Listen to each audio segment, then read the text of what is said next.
We have 3 sons. Kevin's the oldest, Michael, our middle son, and Jason. Jason's a dear, dear son. He really is. I've been very blessed with my 3 boys. And Jason went through a lot. And I think that's what's causing the tears, is knowing the starting point and the finishing point with the surgery and with the transformation. When I was younger, I had a big underbite. At the time, I didn't think anything of it. I just thought it was normal. And then really more in the upper middle school and then high school, that's when it became, that it was no longer my uniqueness. It was something that I never really liked it, but then I really didn't like it whatsoever because I couldn't control it, I couldn't fix it. So it's one of those things that you get called names when you're a kid. The most illustrative and most not so friendliest was when I got called bitter beer face. And that started bothering me, and they would make comments like that. They weren't very nice comments. Like, when you're in high school, you're always competing to be the best looking, and I knew I would never get there.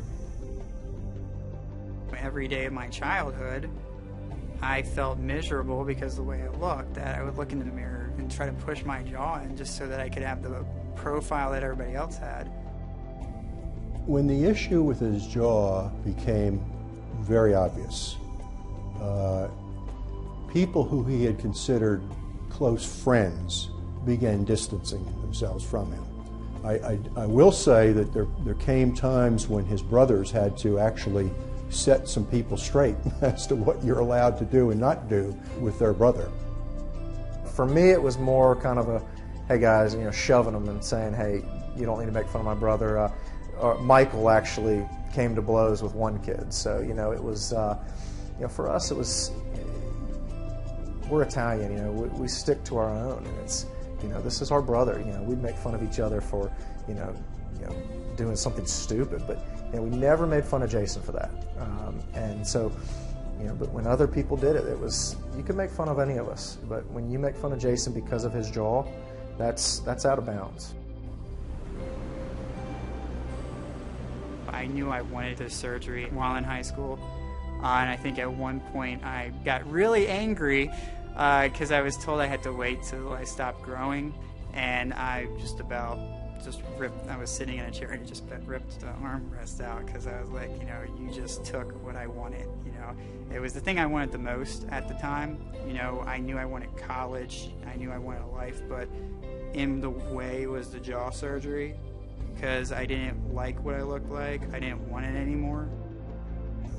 For a mother, it is a very difficult situation when your child is putting a smile on his face, but inside he's kind of upset. And that it does hurt their feelings if somebody makes fun of them. Unfortunately, children are children, and you have to try and help the victim of those words, of those negative emotions. You have to help that child through and help him pull out that self-esteem that he needs to have to get by. He wanted to have the process of rehabilitating his jaw as soon as possible. David Sarver suggested not doing that too soon because the growth plates structurally change over time, and therefore had he had it done when he was in high school, for instance, it may have been a process done too soon, and therefore the effect would have been having to do it again.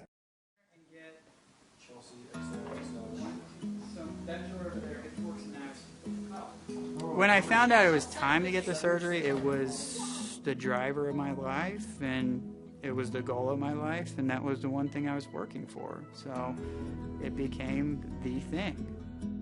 I remember when we went to, and they, took bandages off and took a closer look at his, at the change.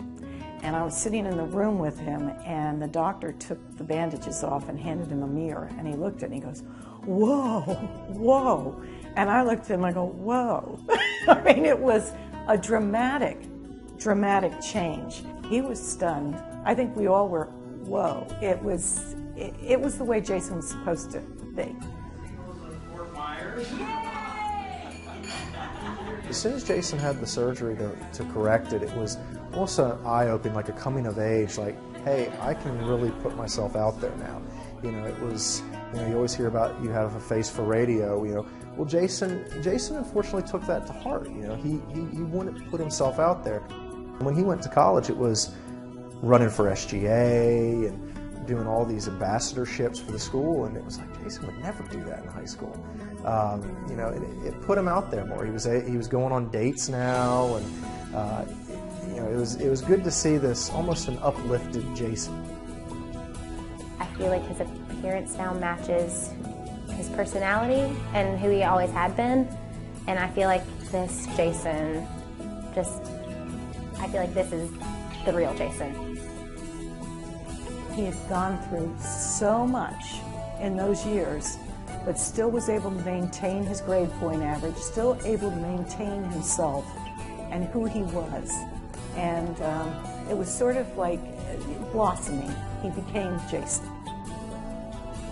He became a stronger individual personality as a result. And you know, that's an interesting lesson, life lesson, because you know, that's the old standard saying about what doesn't kill you makes you stronger. And he became stronger as the years went by in terms of his own fortitude, determination, and independence. Dr. Sarver has great vision, and I think he's doing a great job with what he's doing. And because I had this procedure done and because I had my jaw fixed, I felt like I had a second chance at life. I'm a different person now. The depressed, sad, miserable Jason Barbario is out of the past, and you know, this is the new Jason, and take it or leave it, this is me.